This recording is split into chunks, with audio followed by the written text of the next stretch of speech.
मार दिया गया तो मुगल सेनापतियों ने आना बंद किया था। मुगल सेनापतियों को डर लगने लगा कि यार सुल्तान खान जैसे रंगड़ को मार दिया यार, क्या छोड़ेंगे वो। इसलिए बाद में जगन्नाथ कछवाहा को वापस भेजा गया था। तो 1585 में जगन्नाथ कछवाहा यहाँ पर आक्रमण करते हैं, लेकिन 2 साल भटकने के अलावा उनको यहाँ पर कुछ ही नहीं मिला था, तो जगन्नाथ कछवाहा चले गए थे। 1585 पर जगन्नाथ कछवाहा का जो आक्रमण है वो अंतिम आक्रमण है। 1597 तक अगले 12 साल तक अकबर का एक बेटे नहीं। क्यों, क्या कारण है? फिर कोई लोग आके कह देते हैं कि नहीं, एक्चुअली अकबर है ना उत्तर पश्चिम सीमा प्रांत पे और बिजी हो गया था। तो 1597 में प्रताप के मरते ही उसने अमर सिंह पर अटैक कैसे कर दी? अचानक वापस अटैक कैसे होने लग गए? पर खूब सारी भ्रांतियां फैलाई गई इधर उधर की बातें कह के। अब्दुल रहीम खाने का मैं बीच में नाम ले रहा था, वो 1580 का साल था। शेरपुर नाम की एक जगह पर अब्दुल रहीम खान खाना आके बैठे थे। अब्दुल रहीम खान खाना वाकई बहुत महानतम व्यक्ति हुए इतिहास के। भगवान श्री कृष्ण के अनन्य भक्त थे रहीम जी। ये वही रहीम जी है जिनके आप दोहे पढ़कर बड़े हुए होंगे, रहीमन धागा प्रेम का मत तोड़ो छिटकाए। वो प्रेम की बातें करने वाला यकीनन बहुत अच्छा योद्धा था। शेरपुर वाले स्थान पर आकर बैठे हुए थे रहीम जी। प्रताप के प्रति, थोड़ा मेवाड़ के प्रति उनका सॉफ्ट कॉर्नर भी था। इन दिनों वो मेवाड़ पर हमले नहीं कर रहे थे, मुगलों की सेना चुपचाप बैठी हुई थी। प्रताप उन दिनों गोगुंदा में थे। अब्दुल रहीम का ध्यान विचलित करने के लिए प्रताप के पुत्र अमर सिंह दिवेर युद्ध से भी 2 साल पहले, हल्दीघाटी युद्ध के 4 साल बाद शेरपुर पर अचानक हमला करते हैं। अब्दुल रहीम बाहर गए हुए थे, शेरपुर में उनकी बेगमें तथा बच्चे थे। अमर सिंह उन सबको गिरफ्तार करके लेके आ जाते हैं। राणा प्रताप को जब ये बात पता चली, राणा प्रताप ने उन महिलाओं को जाकर दिलासा दी। उन महिलाओं को जाकर कहा कि तुम सब मेरी बहन बेटी के समान हो, तुम्हें चिंता करने की कोई आवश्यकता नहीं है। हम इस प्रकार से युद्ध के मैदान में बहन बेटियों को बीच में लेकर नहीं आएंगे। उन्होंने अमर सिंह को इस बात के लिए फटकारा तथा अमर सिंह को कहा कि इन बहन बेटियों को वापस रहीम जी के पास सौंप के आओ। ये बताती है बात कि वो कितने नैतिक चरित्रवान थे। उस मध्यकालीन युद्धकालीन परिस्थितियों में कितने लोग रहे होंगे जिन्होंने इस प्रकार से दुश्मन की बहु बेटियों को उठाकर और बंधक बना लिया होगा दूसरे पक्ष पर दबाव बनाने के लिए। इवन दूसरे वाली साइड, मुगलों वाली साइड तो यहां तक थी कि महिलाओं को पकड़कर बलात्कार करके फेंक दी जाती या दिल्ली ले जाकर बेच दी जाती। उस समय में एक राजा दुश्मन की बहन बेटियों के साथ भी अपनी बहन बेटियों जैसा बर्ताव करता है। कालांतर में हम देखते हैं कि शिवाजी महाराज ठीक ऐसा ही दक्षिण भारत के अंदर करते हैं। तब हमें लगता है कि वो सुसोदिया खून दोनों तरफ एक जैसा उबाल मार रहा था। कहते हैं रहीम जी के पास में जब वो बेग में वापस गई, उन रहीम जी की आंखों में आंसू आ गए थे और रहीम जी ने कहा था कि वाह राणा प्रताप, दुश्मन मिले तो भी ऐसा मिले जो दुश्मन की बहन बेटियों को भी अपनी बहन बेटियां मानता हो। राणा प्रताप ने भिजवाया था समाचार उनको कि मैं युद्ध के मैदान में इस प्रकार महिलाओं को बीच में नहीं लाना चाहूंगा। चौड़ी छाती करके मर्दों की तरह युद्ध में आना पसंद करेंगे हम।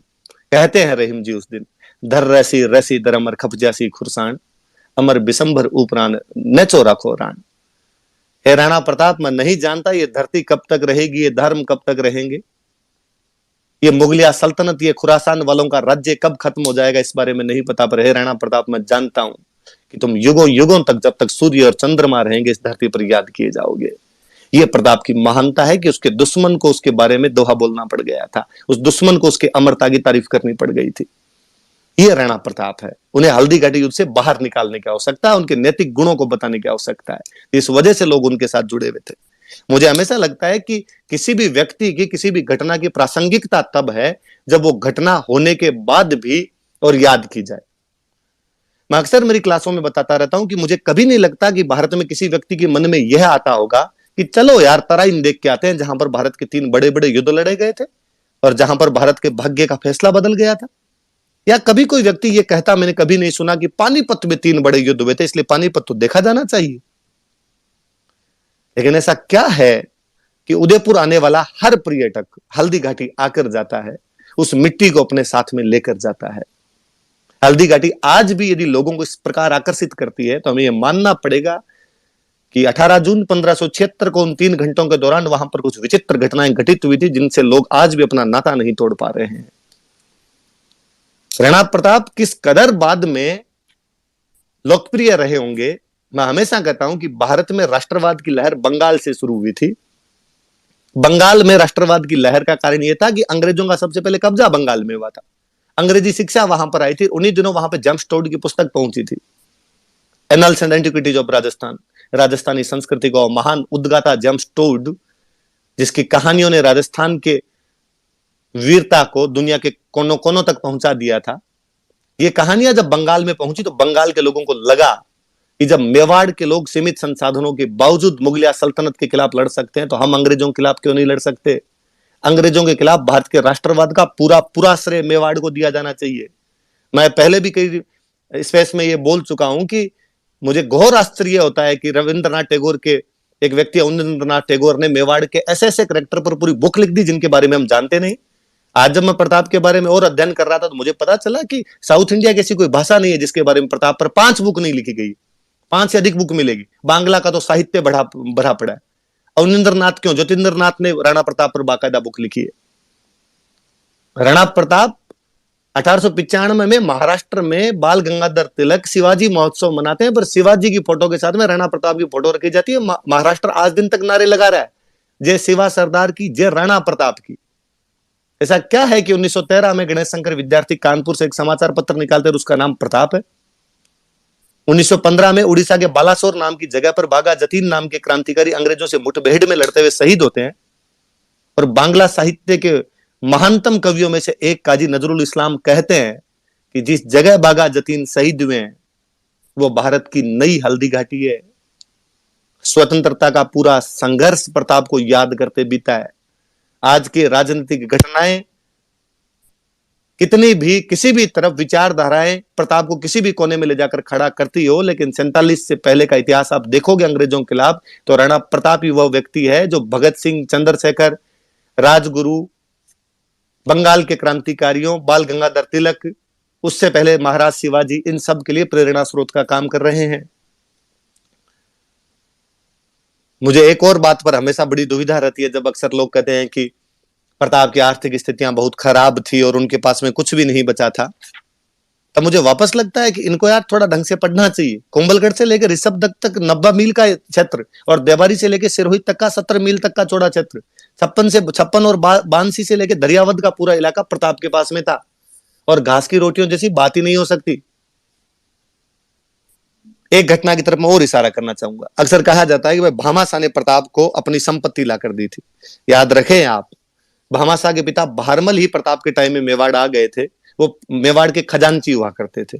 उनके पास जो खजाना था वो मेवाड़ का खजाना था। यकीनन उसके अंदर भामाशाह और उनके भाई ताराचंद की खुद की निजी संपत्ति भी शामिल थी।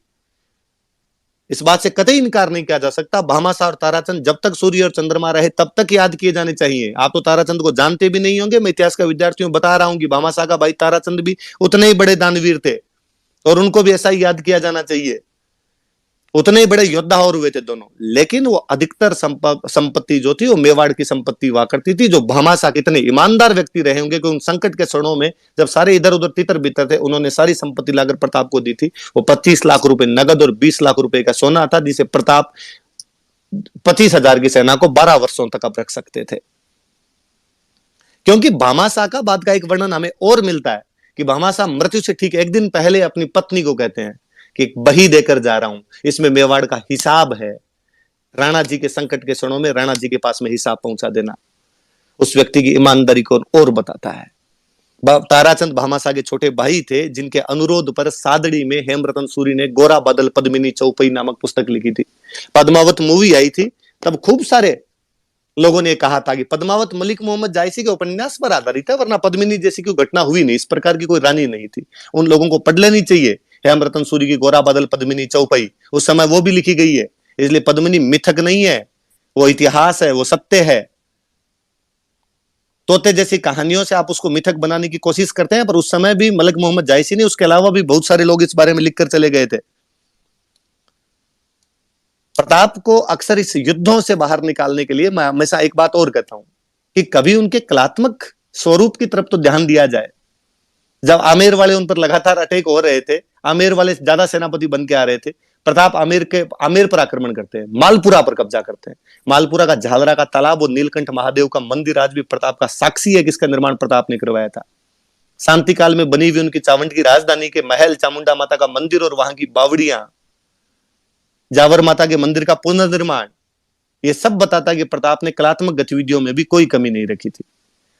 भारत की सबसे अच्छी चित्रकला राजस्थान है, राजस्थान की सबसे अच्छी चित्रकला मेवाड़ है, मेवाड़ की चित्रकला की शुरुआत चावंड से होती है और चावंड की चित्रकला की शुरुआत प्रताप के समय में भी है। प्रताप भारत की महानतम चित्रकला को शुरू करने वाले हैं और उनका मुख्य चित्रकार नासिरुद्दीन था।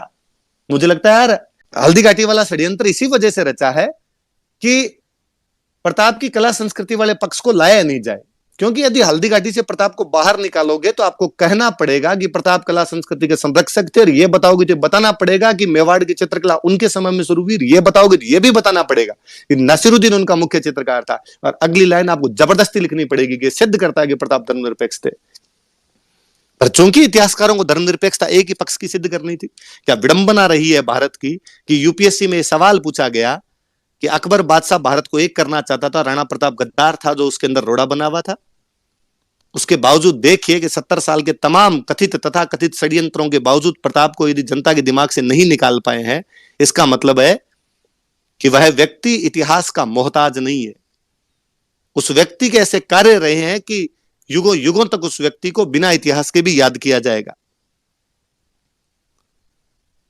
कहते हैं कि हल्दी घाटी युद्ध से ठीक एक दिन पहले मान सिंह जी शिकार करने के लिए अपने गिने चुने सैनिकों के साथ गए थे।